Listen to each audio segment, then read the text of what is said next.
Attention. Due to the nature of the films discussed, the Civil Gore podcast may contain adult language and themes.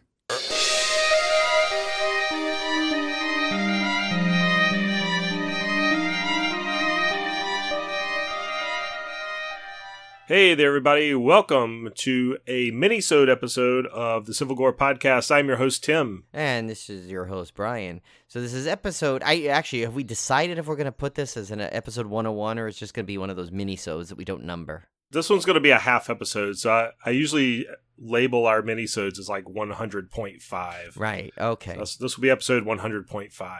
Yeah, and actually, we probably should let everybody in on it that this may be, this is kind of going to be an off-topic episode, but this may be our new format, basically. We're going to try and do that whole, like, NPR kind of public radio podcast from now on, I think. Right, Tim? Yeah, I think we've kind of watched all the horror movies we ever want to watch. So yeah, I mean, we figured we'd do 100 episodes, but, you know, I know you want to hear all our voices, so we'll keep going even though we don't want to. But no, I'm just kidding, of course not. We're just taking a break due to travel, but we didn't want to not give you something today, so we're just going to kind of go off the cuff. It's like kind of like Civil Gore Unplugged. Yeah, and there's probably going to be very minimal editing on top of it, so you're getting really raw conversation. You'll get some wacky stories and tales of woe. Who knows what you'll get in there. Yeah, so it was just weird how the travel worked out this 2 or 3 weeks that we're having these kind of off normal episodes. And it was just a matter of Brian and I usually record on Monday nights, and I usually have everything edited, and the show is usually released on Friday morning. And just the way the travel worked out this year with me going on a major trip and then Brian's going on a major trip 2 weeks later, we just couldn't get the scheduling right to put out a normal episode. And so we took the break, obviously, last week when I was gone after our 100th episode, but we didn't want to leave you guys hanging for like 3 weeks with no episode, so that's why we're kind of recording this off-topic one. And I believe next week we're going to do our Summer Slaycation preview, which is also going to be a bit of a mini-sode. Yeah, or we may actually have a full episode and that recorded, but we're not sure yet, actually, I guess, right? Because we could flip it around. We may be able to may sneak in a real episode in there, and then the preview episode could air while I'm gone. Do a little, we'll see how it time works travel out. Trickery, as Costa Radio used to say. But we'll keep you guys informed on what's going on. But there will be some form of content from here on out. Yes. I believe we won't have any weeks that we're skipping anything. Yeah, no, there'll be something, whether it be a commentary or a preview episode, a full episode. Then, we will not have a quote-unquote non-episode week. So there'll be we try not to take it off. I think what did David say in his email to us? So his review, we only take off if we need a hot shower. Yeah, pretty much. That's just what it feels like sometimes. Yeah. But so I actually just came back from vacation, Brian. I went to Hollywood Nights, which is a coaster event in Santa Claus, Indiana, as you well know. Yes, which I missed 2 years in a row, and it's killing me each time. But it's just I just have these other trips planned just around it that make it difficult for me, but I live vicariously through Tim and all our other coaster nerd friends, so felt like I was there. Yeah, it's a wonderful, wonderful event. It's probably the best. Well, it is the best coaster event I've ever attended. Oh, easily. This park, if you don't know, Santa Claus, Indiana, Holiday World is home of arguably 3 of the top wooden coasters in the country, and its prize jewel is the Voyage, which is maybe the best wooden roller coaster in the world. But it's funny though, you and I kind of agreed though, right? That's it might be the best, but our favorite is we have our own favorite, I think, there. Or did that change this year? Did that change for you? Well, I'll get to that. Okay. Point is, every year you go, I enjoy one maybe a little more than the others, but all 3 of them are just fantastic. And they also have a steel coaster called Thunderbird, which is also very, very good. Yeah. But for a roller coaster fan to drive 12 hours to go to a park that only has 4 roller coasters, they have to be phenomenal. Yeah. They have to be. They all are amazing. And it's funny because Julie always describes this to everybody. You know, she'll always tell people when we talk about the event, she'll be like, you don't understand. These roller coasters are so different than everywhere else. Like, usually you'll get, like, when you have, like, a collection like a Six Flags, right, that has 15, 16 coasters. Most of them are, they're just versions of other coasters. I mean, Magic Mountain is the exception. I think they have a lot of kind of unusual ones that you can't find everywhere else, at least, and variations of it. But your average park will have clone rides and just they'll have one signature ride, maybe a few. Like if you're at a Cedar Point, but they seem to go with quality over quantity. Yeah, absolutely. And they take very good care of their wooden coasters. That's something a lot of parks, I mean, it's very expensive to maintain a wooden roller coaster because they really tear themselves apart and you have to do a lot of retracking to smooth out rough spots and that kind of thing. And Holiday World is usually doing some kind of retracking every single season on one or more of their rides. So that's one thing that makes them special. The other thing that makes this event so special is Holiday World always closes by 7 o'clock, except for this event. This is the one time a year where they stay open until midnight on Saturday, and I think it was 11:30 on Friday, to let the coaster fans ride these roller coasters in the dark. This is the only time of the year you can ride them at night in the pitch black dark, no lights, and it's just fantastic. It is the most intense thing I've ever experienced is riding Voyage at night through the woods. I mean, there's nothing that can compare to that, and you can't describe it.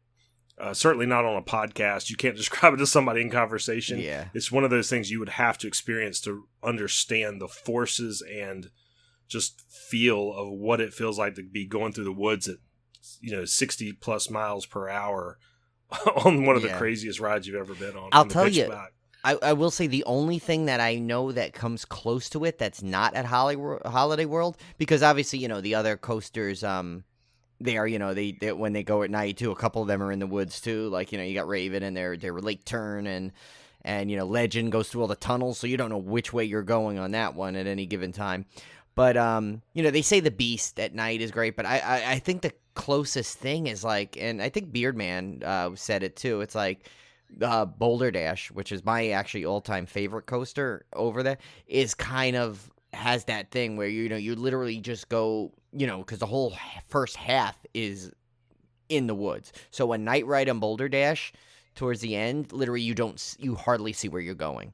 Even less visual than at on the Voyage, actually, in terms of darkness. But nice. But yeah, I mean, the Voyage though still has the insanity that Boulder Dash doesn't have. Boulder Dash is just pure speed and airtime hills through the dark, but Voyage just has this. I mean, it has that, of course, but this zaniness of when you get to the back there and you just go through, and it's like even like I think an average roller coaster person, if they've never experienced this yet, they're still. I don't care how many rides you've been on, you haven't been on a wood coasters like these. Yeah, we had some first timers this year, so it was really fun to see their reactions to riding the Voyage at night for the first time. Oh yeah, like Mike Troyce. He must have had a ball. Oh yeah, he had a blast. And the other thing that makes this event so cool is that they really cater to the coaster fans. I mean, they give you free food. There's free drinks. I mean, they really hook you up. We stayed in Lake Rudolph, which is a campground right beside Holiday World. So we stayed in a cabin. We, after the event, we went over there and had a big fire and hung out and talked and played Cards Against Humanity and just had a grand old time. I think we stayed up till 4 in the morning both nights. Friday I don't Saturday. know how you did, and I don't think anyone will realize too how tiring that event is, because especially the first day is bad enough because you're at 11:30 and you get back and it's late, but the next day is a full day at the park and till midnight. So you're literally going from like 10 to midnight. Of just pure off of 2.5 hours sleep. Yeah, the way I said it was funny. But yeah, you go to literally you're going all day long in the bright sun, and you're eating and you're walking, and there's walk-back tours where you go behind the coasters, and just the adrenaline. I mean, it says, "Oh, well, you're just riding rides all day. How tiring could that be?" Well, trust me, when you're the adrenaline of it, and then they have that water cup challenge that which is unheard of, because usually they tell you they don't want anything on roller coasters, and here they encourage you to bring a full cup of water on the roller coaster to try to keep as much in as possible. Yeah, which Tim and I have part of winners in the past. Yeah, we won the first year I went 3 years ago. We won that one, and actually, Alex, Adam, and Andrew's team got in second this time. Oh, really? They didn't. So that was still pretty good. Yeah, they didn't well, win, they got second. Andrew's almost like a ringer. He's amazing at that. Yeah. Oh, we're gonna have them on too. We talked to them. They're gonna come on the show. Adam and Andrew are good buddies from Theme Park Families. They're gonna come on and on an episode. We're gonna do a special, a kind of a horror light episode, like a movie that's not too bad, because Andrew's still, even though he hangs with the adults better than most adults, he still is a kid. So it'll be a good episode for families to listen to for like horror intro type. Yes, it'll stuff. be Civil Gore Families. It'll be close. We were talking about doing either like Monster Squad or maybe even upping it a little bit to Silver Bullet, which is not too bad. Yeah, we'll keep it G. Yeah, or at least PG. And the funny thing is, we've done 2 G movies. Remember, we figured out. I know on this somehow. Yeah. But so anyway, yeah, Hollywood Nights was awesome. We met. We had 21 people that were in our cabins. Split up. So, I mean, tons of friends up there. I met new friends, strengthened relationships with old friends. It was just fantastic. Recorded an episode of the Ride This One podcast live. I still got to listen to that, actually. Yeah, if you guys haven't checked that one out. And so Friday, that was us Friday and Saturday. And I should mention that 2 of the roller coasters kind of have some horror elements to them, Brian, because... just to kind of link this back into horror for you guys that are bored to tears listening to coaster talk. Yeah, what's with this coaster talk?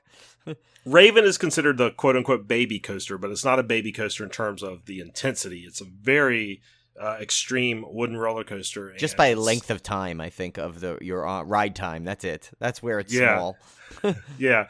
And it has a very dark history because a girl actually died on that ride. Right. Yeah. And it was not the park's fault or the ride's fault in any way, shape, or form. This, as the story goes, and you can verify this, is a girl was standing up in the back of the roller coaster, and when it went over one of the big drops, she fell out and died later at the hospital, which is very sad, but also very dumb thing to do. Is don't try to coaster surf. But it does lend itself to eerie. Knowing that story when you go down that last drop on Raven in the pitch dark and knowing that's where she flew out of the car is just very chilling. Yeah. Going through that section. It's kind of like, in Holiday World is so good at safety and everything, so that they probably made a lot of measures after that, even though it really wasn't their fault, but, Yeah. And then the other roller coaster, which is still my personal favorite, Brian. Okay, good. So it didn't change? We're still up No. Okay.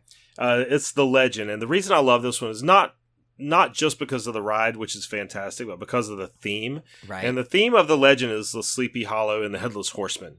So it has a cool Headless Horseman sign and everything. But what's neat about it is the station is actually built as a schoolhouse.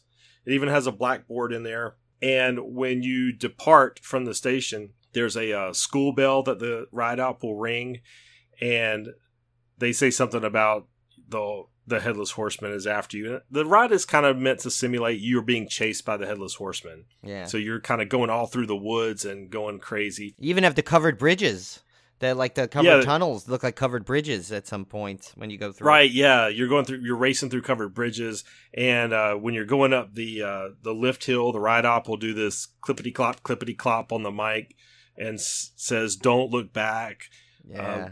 So, I mean, just so... I mean, everything about that ride is so themed, and I love the fact that they went all out on that theming and then made just a really, really cool ride. You've never felt lateral forces like the Legend. Oh, yeah. And they fixed it. They made it... Some people say it was worse, but some people say it was so much better, the 4 corners of death at the end there. As their nickname. It does this crazy helix that just never ends. I heard a new phrase over this weekend that just made me laugh. I think it might have been Beardman that said that was describing something, and he said legend level laterals. So that's what I'm using from now on. If I get some lateral forces on a roller coaster, it'll be legend level laterals. But yeah, that one is an amazing coaster. But Brian, what I wanted to tell you is all 3 were running the best I've ever ridden them. This year. Well, they did something on, was it Raven this year and Voyage, I think? Both got some... They Legend got all of them got some love, I think. I'm not quite sure about okay. Raven. I know Legend got some retracking, and Voyage got some major retracking at the end.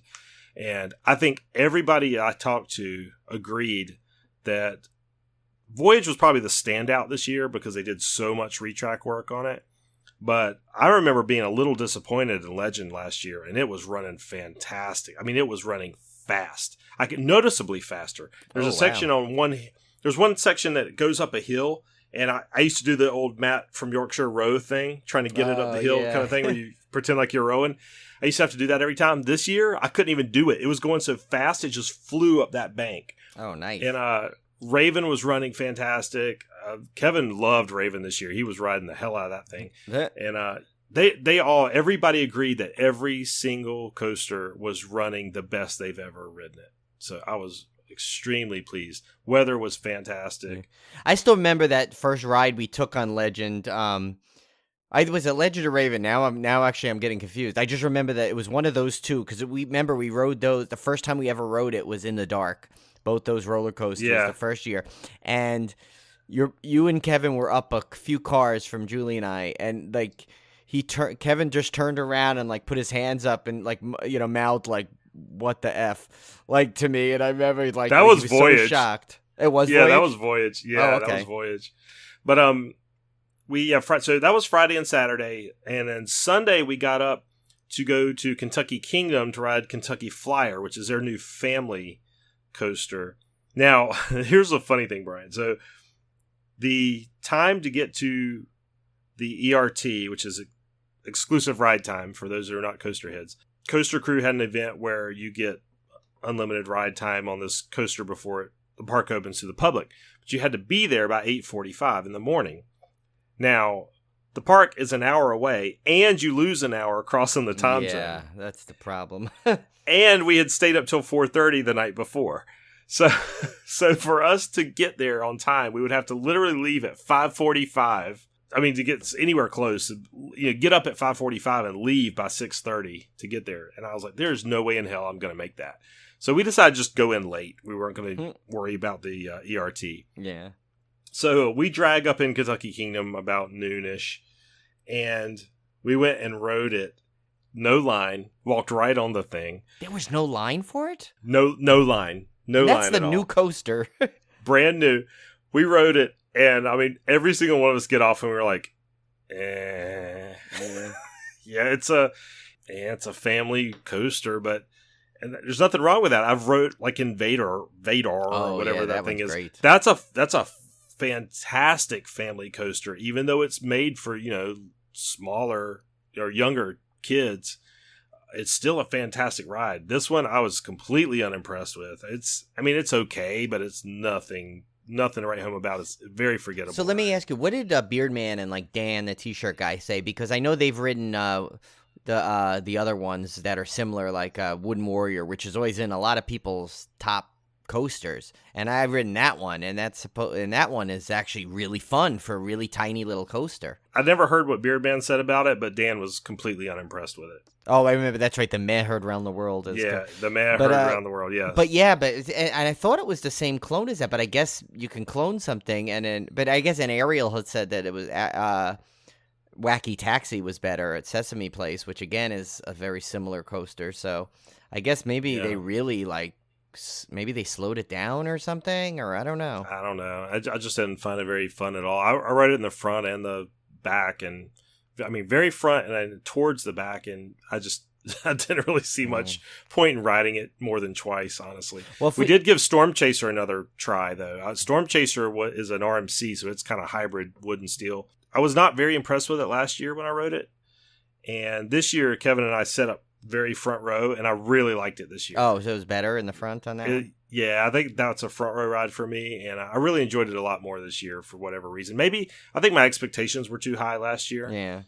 And but this year I really liked it. Was that your first RMC when it was Storm Chaser? Yeah. When last year it was my first RMC. Okay. So that's why I was so hyped for it. Yeah, that could make a difference. Well, and I just remember it like being kind of excited for it after I had been on some other RMCs, and then when it went to I remember just that it felt like it crawled back to the station towards the end. Yeah, the last half is not very good, but the first half is really, really good. But it kind of loses some steam after that. Yeah, our RMCs are weird because some of them just seem to me that they're like everyone loves Wicked Cyclone, and I gave it another shot, and I'm still like, it's good, but I'm wondering if it's because I don't know. This time I wrote it during the day because I remember we had Julie and I went on media day, and we went on it a few times, and so sometimes obviously when a coaster first opens, it's not as great. So I was thinking maybe it's that, but then we wrote it again last year, and I was still like, it's okay, but then again, of course. In between then, I've ridden Lightning Rod, Joker at Discovery Kingdom, Steel Vengeance at Cedar Point. So it's like I got some of and Outlaw Run. So, I mean, I've gotten some of the best RMCs in between there again. So I'm wondering if just Wicked Cycle just never going to stand a chance with me now because of where Probably I wrote not.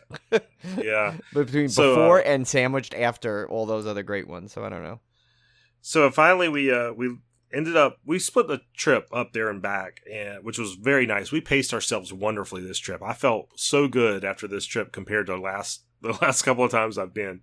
But we stopped in Pigeon Forge on the way back. I love which is, of course, that home area. home to Dollywood. We did not get a chance to go to Dollywood, unfortunately, because it was just too expensive to try to. Well, number one, we didn't get there in time to ride Lightning Rod, and number two, $70 to just get in the park and hop on Lightning Rod a couple times is not worth it. Although I will say, I would pay $70 just to hop on Lightning Rod, Thunderhead, and the other ones, basically. Like one of each. Just do a cycle, yeah. I totally do because that's another park, by the way, that's just up there at our favorites because it's just awesome. Yeah. Now the other thing that Pigeon Forge and Gatlinburg have, as you well know, Brian, are the mountain coasters. Yes. And these are for you guys that don't know what a mountain coaster is. Basically, you're on a type of like a sled that's attached to steel rails, and they basically haul you up this mountain via chain lift or belt lift, driven lift, and you get to the top and it lets you go, and you basically slide down the mountain. It's not really with big drops or anything. It's mostly like helixes, like turns and stuff.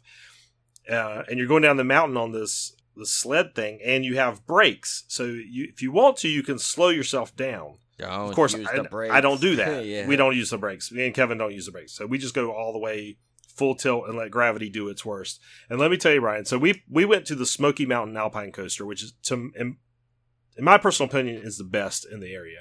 Oh, yeah. Out of all the ones there, absolutely. Yeah. And so you're going up. It's really neat. You ride it at night. Always ride this at night. It's so much fun at night because they have this great LED light package that goes around all the rails, which is really cool. And I loved the lift up because the lift hill is really big. Like, it takes you a while to get to the top, and you're going through these dark woods on either side of you as you go slowly up this lift hill. And it's quiet. It's kind of a little bit chilly. There's woods encroaching on both sides of you. It's just so neat. And then when you get to the top, you just push the handles all the way down, no brakes, and just go for it. And let me tell you, Brian, this thing, there were times during this ride I really thought I was going to fly off the track and die. Yeah. Because it was going so fast, and this thing was like grinding. I bet there were sparks shooting out of out of that thing. And there were so many times where I was like, I probably should slow down because this is dangerous. Like, I really, really should probably use the brakes. This is very, very dangerous. What am I doing? But I went for it anyway. I was like, I can't do it. I can't. If I press these brakes one time, I will never forgive myself. Yeah. So I went all the way down, and it was exciting, but also utterly terrifying. I thought I was going to die on that thing. It was a lot of fun, man. If you ever get around to the Gatlinburg and Pigeon Forge area, guys, definitely go do one of those mountain coasters. And like I said, the Smoky Mountain Alpine Coaster is probably my favorite out of all of them. They're really a unique experience. It's not really, it has a different feel from like a roller coaster. It's more of like a toboggan sled type thing. And I got mad once because one time there was a girl in front of me that panicked and slowed down. So that meant I had to slow down because these things are built in with sensors. So when it detects you a certain kind of way from another vehicle, it kind of forces the brakes on. So that stinks. So usually our group, it's fun to ride when we go with our group of coaster because most likely it's like as long as you're not the first or the person going, you pretty much are assured you're not going to be behind someone that's going to hit the brakes, because our group does not hit the brakes. But it's funny what you were saying that. So Smoky Mountain Coaster was my favorite mountain coaster. I had done, I think, 7 of them now, and that was my favorite up until I did the one in Branson, the Runaway. This thing, Kevin said that too. Oh my God, this thing won. Not only was it super fast, but this thing had airtime. Like literally, you popped out of your seat and to the side, and like that was the like you said, you almost you were, you had that one. Like a split second of, should I brake? I'm going around this really fast. And, sometimes you go around these curves and you're right. You hear the screeching and it feels like you're coming off the track and you're looking down and there's really nothing to prevent you going down. But it was funny as I had that moment of should I hit the brake? Should I hit the brake? This is going really fast and I'm going really crazy on this thing. I looked at him like, hey, you know what? I wouldn't forget, like you said, I wouldn't forgive myself if I ever hit the brake. And besides, I see some leaves down there that if I go flying off, I'll just aim for and deal with the consequences after. Yeah, they're a lot of fun. But that was a great cap to the trip. It was kind of like, there's one more last thing we can squeeze in before we have to go home. So that was a lot of fun. And that must have been tough for you to just make a one stop in that area, because between the Pigeon Forge and Gatlinburg, there's about 1,000 things to do. My God. It almost rivals Orlando in terms of little side attractions to do. And Brian, I'm telling you, there was more stuff there, even from 2 years ago when the last time I was there. I mean, the number of touristy museums and attractions and everything, it looks like it's doubled. It's crazy. Yeah, no, I think I remember a bunch of stuff got added, like that other weird mountain coaster. I suppose a single rail mountain coaster just got added there. Yeah, there's all kinds of stuff. So I really want to plan a trip up there with a family. It's probably going to break me because of the money. I'm just looking around going, that costs $30. That costs $30. Yeah, well, remember Dollywood, you can do. The good thing with Dollywood is you could do for a season pass cost is cheaper than 2 full days there. So you might as well just get your season pass. And then you can spend 2 days there and you're not rushing. Because Dollywood's one of those parks you really don't want to rush through. Tim and I have... I wish we were doing the podcast back when we did that Dollywood trip. Because that would have had some fun stories between me and Tim eating the cookie that gave us the big sugar rush.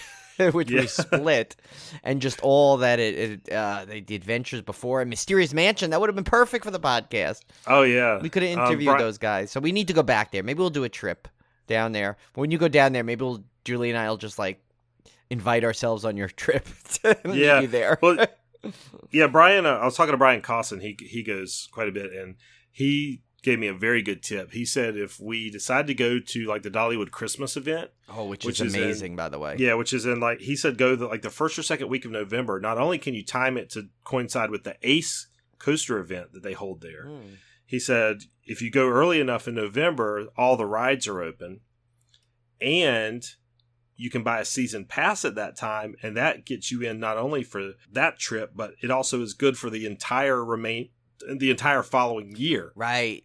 Actually, that's what Julie and I did. The first time I ever went, she surprised me. That was my Christmas present. We drove down for the Christmas event, and we got there, and we're like, oh, wait a minute. Why are we buying 2 days here when I'll just buy the season pass? And she's like, and we'll come back. And I remember, too, because it was the bad thing is it was December. It was in December, so rides, weren't opening. So I remember I got there and I was the first hour I was miserable because I was tired. I was fighting a cold, and we had drove half the night before, and the rest we got up really early and drove there that day, and we get to the park and literally nothing's open and no rides and people are going slow. And I remember we walked up, the only ride that happened to be open that at that point that I wanted to go on was Blazing Fury. So we went on that. And I was like, wow, this is fun. But I'm sitting there looking at Wild Eagle and Mystery Mine at that point. And this is before Fire Chase Express and Lightning Rod. And so I'm looking there, and we talked to some guy. And he's like, and first of all, Dollywood has the nicest collection of people at a park you'll ever meet. I mean, and next to Holiday World, probably. It rivals that. And I remember one guy was like, don't worry. It's warming up. The temperature's predicted to warm up to enough. You're going to... the rides will be coming on. Don't worry. And also by getting the season pass, that meant the next morning we got the ERT in the morning for Wild Eagle. So we were, and the weather was supposed to be a little warmer the next morning, so most likely we were going to get it. But still, you go to a park and I'm there all excited and the whole day, and I'm like, this stinks. And then as we were walking by, all of a sudden we saw a Tennessee tornado start to go. And we're like, oh my God, a ride's open. So we jumped on that. And then we came back, we started to walk around and we saw a Wild Eagle open. And we're like, oh my God. So we jumped on that. And then Mystery Mine. And so we got all the things. And then we hit Thunderhead. And Thunderhead was the one I was actually looking forward to the most there. And Julie said out of the first time, I mean, at that point we were together for a few years. And she said, she never heard me giggle like that. And she said I made like this loud giggle on the roller coaster on Thunderhead, which is another great wooden roller coaster. And so... yeah, and then the next day, I remember the same thing. We started off warm, we got everything, but then the ride started to close down as it got colder throughout the night to the point where we were leaving the park, it started to snow. Oh my gosh. So it was kind of a nice thing for the Christmas display to see all the things. And Pigeon Forge itself, that center aisle, when you're going down that main drag of Pigeon Forge? Yeah. The center islands in there are all lit up with holiday lights. So it's like this. It's cool. Like almost like a story, like almost like a parade that doesn't move of lights displays. It's really cool, and that place lit up is just fantastic. And then when you drive into Gatlinburg, you first turn that corner, and Gatlinburg is all lit up to Christmas lights. I want to do that. Yeah, I would totally do that one again. That I mean, for us, it's a long drive, Dollywood. I would probably look to see about flying instead. I know this Christmas will be tough because I have family coming in, but November's not out of the question. I remember the last time we went, we met Goliath ride this one, and Adam, Andrew, and Alex from Theme Park Families. We met them at Dollywood for Lightning Rod, which was good. So that was kind of fun. It was a couple years ago, and that was November, and everything was open. Although Lightning Rod did shut down right before I tried to get one more night ride on it. Because it was cold, and it was my fault. I had to go to the bathroom, so I ran to the bathroom, and when I came out, that was all the difference it took. So, but Andrew's such a good sport, so he was okay with it. Yeah, I mean, it's only 6.5, 7 hours for us. Yeah, for you, it's not bad at all. Which is not bad at all. I mean, once you get up there, if there's so much to do, if you stay a weekend, I mean, that's not a bad drive. So, I'm thinking about it. I don't know if we'll be able to pull it off this year with just the wedding and, all the trips I've been on this year, but we'll see how it goes. I'm definitely going to bring it up to Olivia to see if that's something she may want to do. But I did have one surprise, Brian, while I was in Holiday World. I get a text on my phone. Then a FaceTime call comes in, and it's the kids, and they're very excited about something. And they proceed to show me 2 guinea pigs that we now own.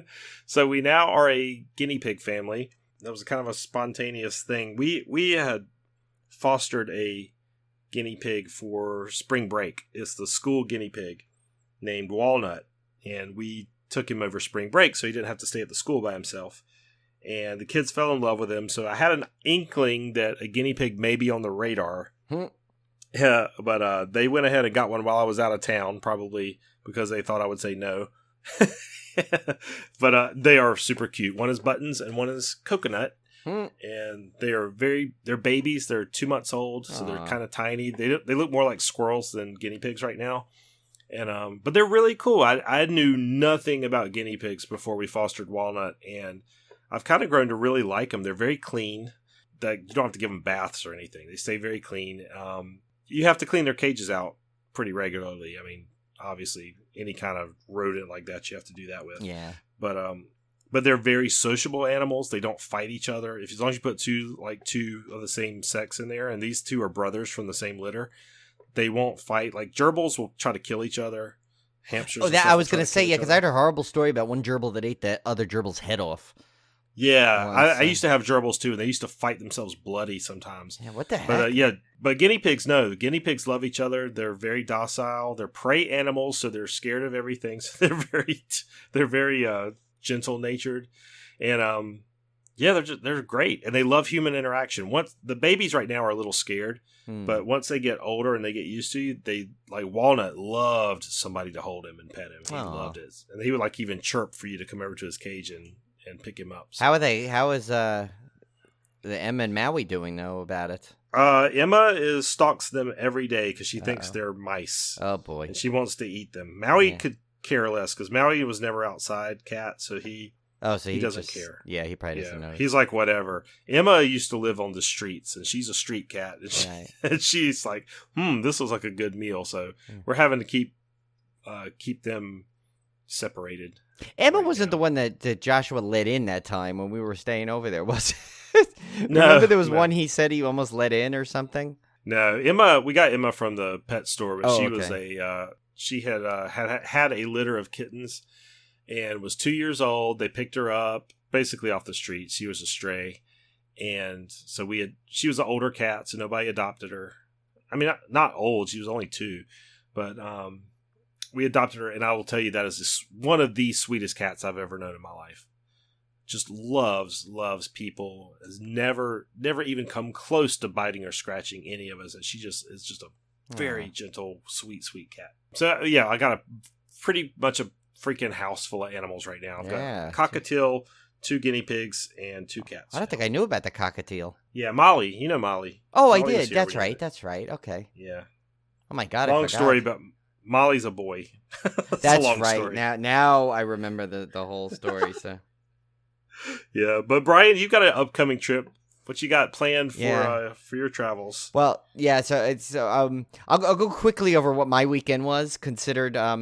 For I had to drown my sorrows of not being at Tim's fun weekend by being distracted. So actually, it was good though, because my friend Mark and I, we always have a tradition. We try and go out to do gambling for each other's birthdays. We've been doing that for years. It started as movies, obviously, before we were 21.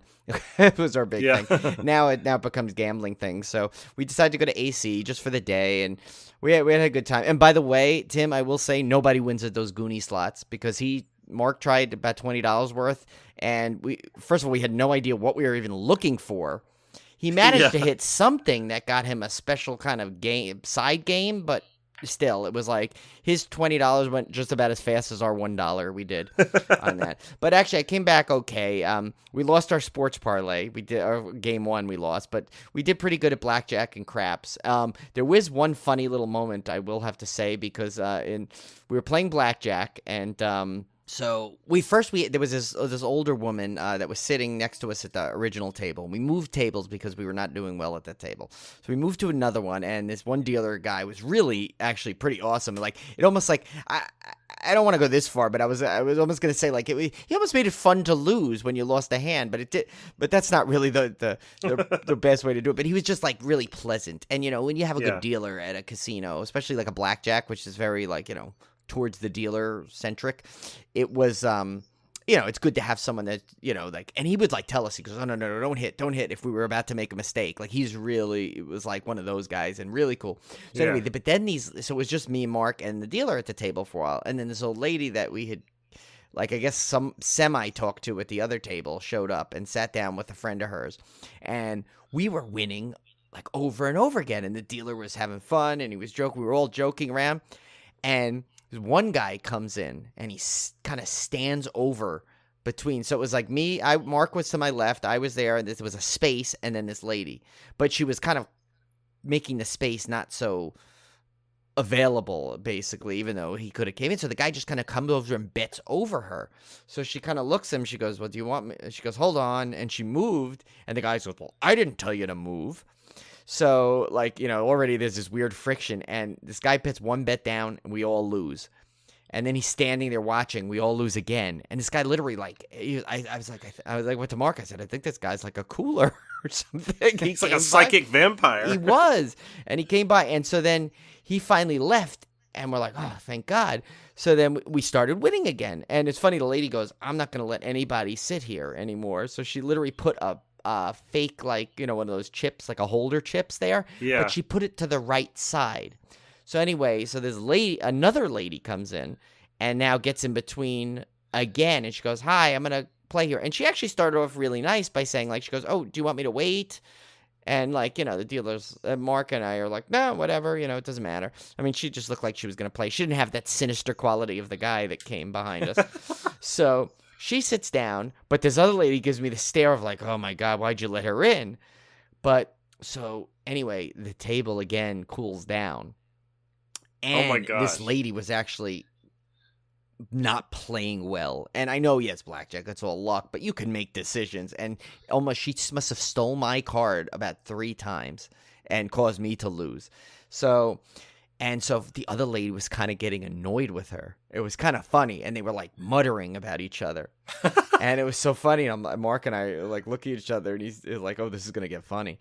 So then eventually, the other lady loses the money she had, and she like gave the new lady a death stare, and then stalks off. And she comes back with her husband. And while the lady was gone, the woman says, was that woman related to you? And I'm like, no, why? And she goes, because she's a schmuck. She's muttering things about me the whole time. And I'm like, oh, okay, I don't know. I'm like, I'm just trying to concentrate on my own hands here. So then this lady comes back with her husband, and the husband must have put down about $3,000 or $4,000 in cash. Oh my gosh. To get chips. Gets all the chips. They're going again, and she's betting 2 things. And somehow, I don't know what happened, but somehow she moved. She didn't bet some round, and the other lady put her bet in her spot. And then the little mutterings became like a full out, why did you even sit down here in the first place? We were winning till you sat down. But she said it with kind of an accent, so it was kind of sinister in a way, because I couldn't quite understand what she was saying because her accent was pretty thick. And the other lady says, what are you talking about? I didn't do anything. And the funny thing is, then I realized after the fact, I'm like, that one lady is accusing the woman who basically drew after her of stealing her cards, which is impossible because she already had made her decision. If anything, she was stealing my cards. I was wondering if maybe she was just so upset because it was a couple of times where we had given her advice and she had won a decent amount of money on the hand. Because I think there was one thing we told her to split and then double down, and she ended up winning like $100 or something on the hand. So she loved us. So, but then it got so loud that the pit boss comes over. This woman comes over. She goes, can you guys please all play nice? And so, you know me, in a tense situation like that, I have to come up with some levity thing. So I pointed at the dealer and I said, yeah, and that means you, Steve, to the dealer. And he just started cracking up, and we all started laughing. And so then eventually the other lady got tired and left. And then the second lady that cursed the table basically goes to the pit boss. She goes, I didn't appreciate what you said. You told me not to play nice. I didn't say a word. And she goes, no. I was saying everybody play nice. She goes, yeah, that's not what I heard. And this whole muttering goes on. And finally she left. And then it was just left to me, Mark, and the dealer again. And then we managed to rally back a little bit again and then left. But and then we had a decent craps run too. And I'll tell you that one quick other story before I go into my preview thing is one of the fun things that Mark and I do when we play craps is we always seem to have give people names, almost like doppelgangers. If we look at and one time, this wasn't this time, but we were cracking up at this. There was a guy who looked exactly like, in terms of outfit, look, and everything, exactly like Richard Attenborough as John Hammond from Jurassic Park. And so it was so funny. We literally were losing money at this table, but Mark and I had to stay. Mark's like, no, we got to stay till this guy goes. We got to go to this guy. And I found out later, it was also when the guy hit a point, Mark could say, welcome to Jurassic Point, when we hit a point. So we basically threw $200 down the drain until we got to that win, just so he could say that. It was hilarious though. But yeah, so it was fun. But we actually did overall good. Like I was literally on my first initial win. I was basically playing off of that money the entire time. I never even dipped into my regular money, so it was great. Oh, nice. But yeah, so that was pretty good. So anyway, but yes, no. So I have a big trip coming up. As you all know, I'm a big Star Wars nerd. And so I'm very excited because we're going to first we're going out to LA. We're going to spend a couple days with my brother, his wife, and my little niece and nephew, and we're going to do some stuff around there, and we're going to take them to a little amusement park in Anaheim called Adventure City. And then from Tuesday to Thursday, basically our good friend Tom, the one who you hear his wonderful voice at the beginning of every episode, warning you that there could be some profane language possibly. He's celebrating his 40th birthday, and he had told us a couple years ago that he goes, I am doing it at Disneyland. Anyone wants to come, you're more than welcome. So, of course, you don't have to twist my arm to go to Disneyland. And it just so happens that during this week was when we're in that reservation period for Star Wars Galaxy's Edge. And so I remember a couple weeks ago, I had 3 computers open and a laptop and a phone and all this thing to make sure we got the thing. So we actually got reservations for that on Tuesday. And one of our other friends got us one for the Thursday on the Tom Day, which is great. And so we'll be actually getting in twice. So hopefully I'll be getting some pictures and reporting back, even though all you have to do is like search Galaxy's Edge right now and you get 5 billion walkthrough videos. But anyway, but you'll get my personal review of a little bit and some some little things like that. So I'm really excited for that. But then on Friday, after 3 days at Disney, mind you, of 16-hour plus days, we have the Coaster Radio. I was going to say meetup, but they renamed it. It's the Magic Mountain Magical Friday event, where Coaster Radio is it's like a VIP event they're hosting where anyone can buy tickets. Maybe we'll put that in the show notes, even though by the time this show drops, it's like about 2 weeks you have to decide to get yourself out to California if you're gonna go. But I guess any of our California listeners want to check this out. It's really cool. We have for the cost that's less than actual regular admission. We get 2 meals a day. You get ERT for an hour and a half on Twisted Colossus and Scream, 2 of the roller coasters there.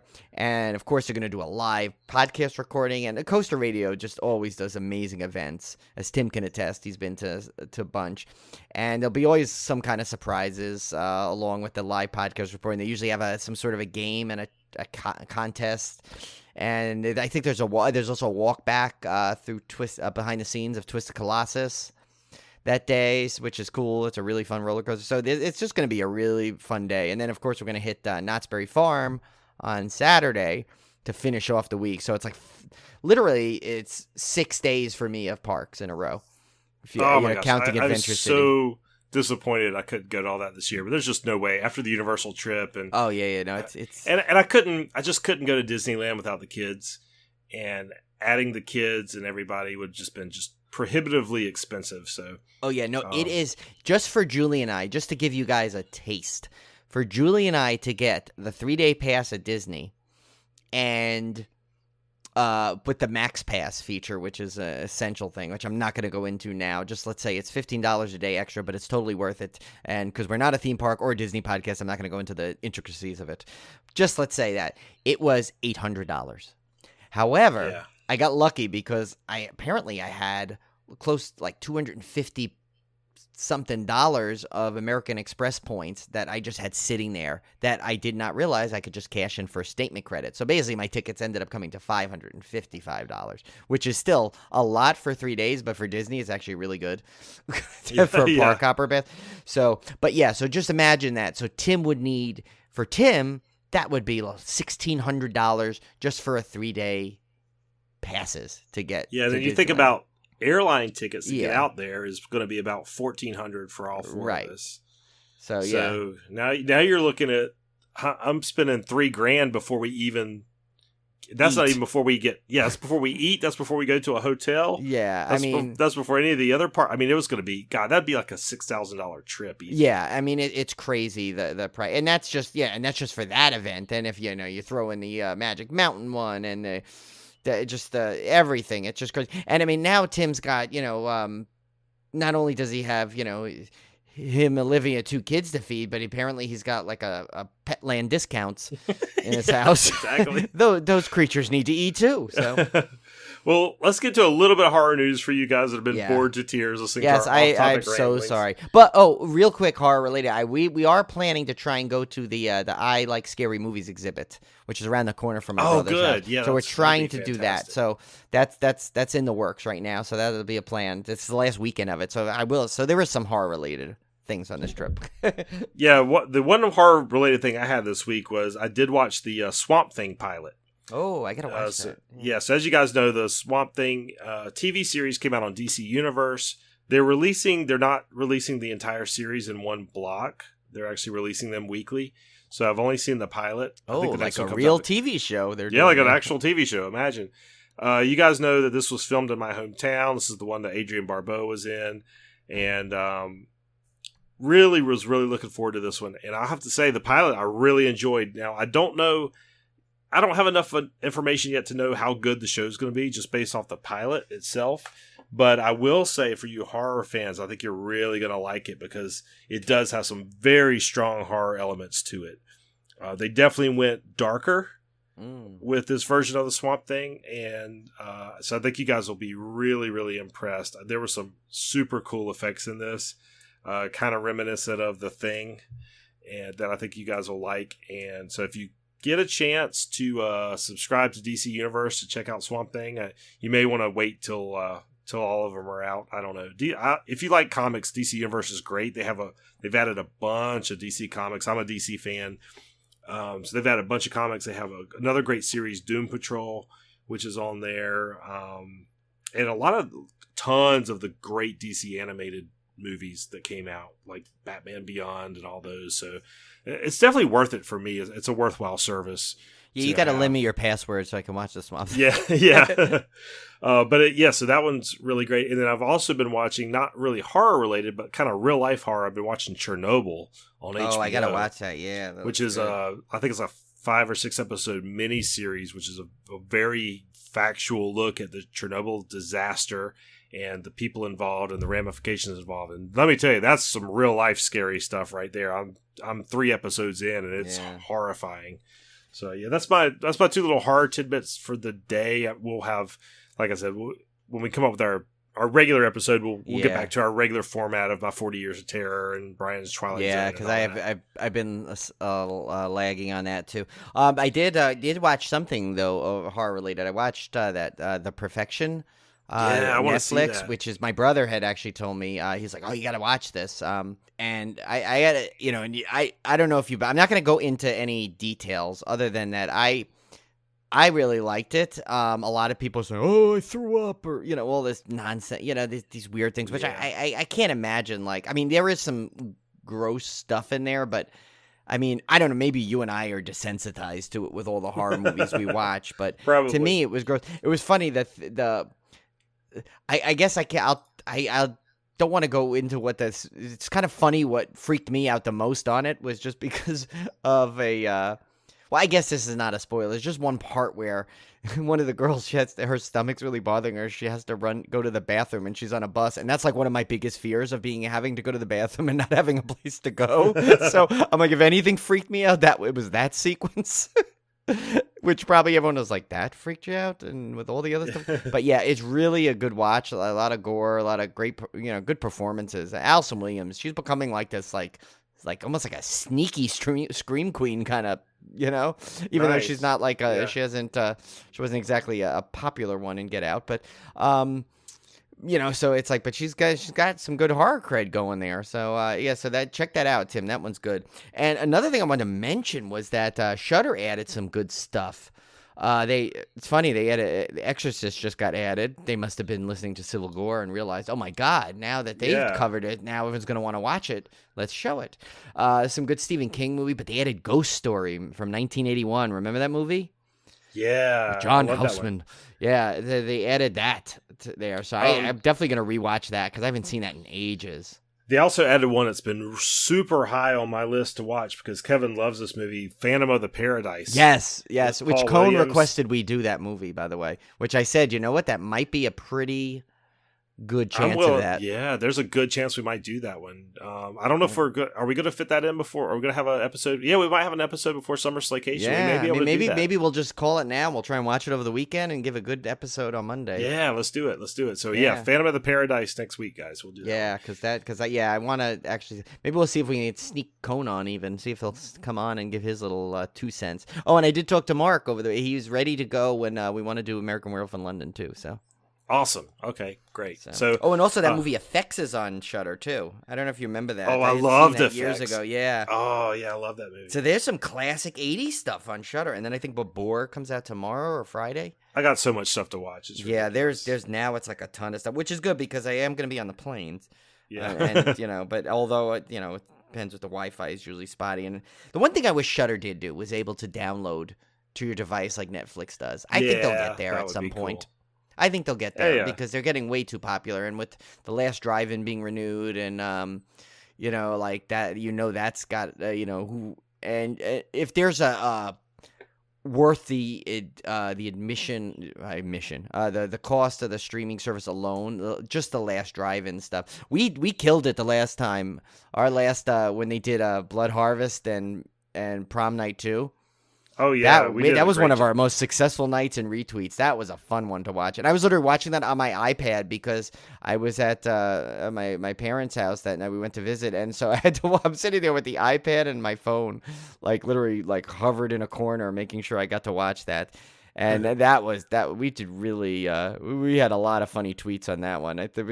Tim's one about the creepy Robin Williams one, and yeah, and the one I said where I said, I don't know how to tell you, ma'am, but there's a singing clown in your barn. It was just, and that movie, I was so glad they did that because that's one of our favorites, and we still never did it. It's so funny, we've never done it yet. But and I know while we're recording this, by the time you hear it, it'll be a day late. But it's tomorrow, which we're recording Wednesday night for Thursday will be Darcy the male girl's birthday. So happy birthday, Darcy! Yes, so happy birthday, Darcy. I'm sure we'll tweet her on social media, and she's so good. I've never seen anyone as good as like replying and responsiveness on social media than her. I think she must have like 7 phones at once, and she's got like she's like always responds, always retweets, always liking. She's like on it better than anybody. So yeah, she's way better at it than I am Yeah. for sure. All right, guys, so we will wrap it up here with this mini-sode. Yes. I hope you enjoyed it. I know it's kind of crazy off topic, but I'd rather give you something rather than nothing. Yes, So, sorry for those that are expecting some hard talk. I mean, we know we threw it in there, but some people did say they like to just find out about Tim. Sometimes it's with Tim's dulcet tones. You just want to. I know for him, you just want to hear anything. He could just reading his grocery list, and you guys want to hear it. I know you probably bared with mine a little bit more, but well, I think it kind of is nice to show that we have a life outside of horror. Yeah, too. Yeah, we have all kinds of interest in things, and horror is just one facet of it that we really, really enjoy, but we have a lot of other fun interests and stuff as well. So hopefully you guys got to see a little bit of that with tonight's episode. And if you like these, let us know. I mean, send us a tweet, drop us a Gmail, an email at civilgorepodcast@gmail.com, or just reply and let us know what you liked, what you didn't like about the off-topic episode. Again, I mean, I don't think this is something we would do regularly, but it may be something. Just a fill-in might be kind something. of thing. Yeah, it might be something we do for like fill-in weeks that we may just do an off-topic. So let us know what you guys thought of it, and we'll see you back here next week with probably a normal episode if all which goes we think well. will be Phantom of the Paradise. Yeah. So until then, guys, stay safe. Ride you some roller coasters. Yes. And don't let the guinea pigs bite. Yes, and maybe we'll have cone.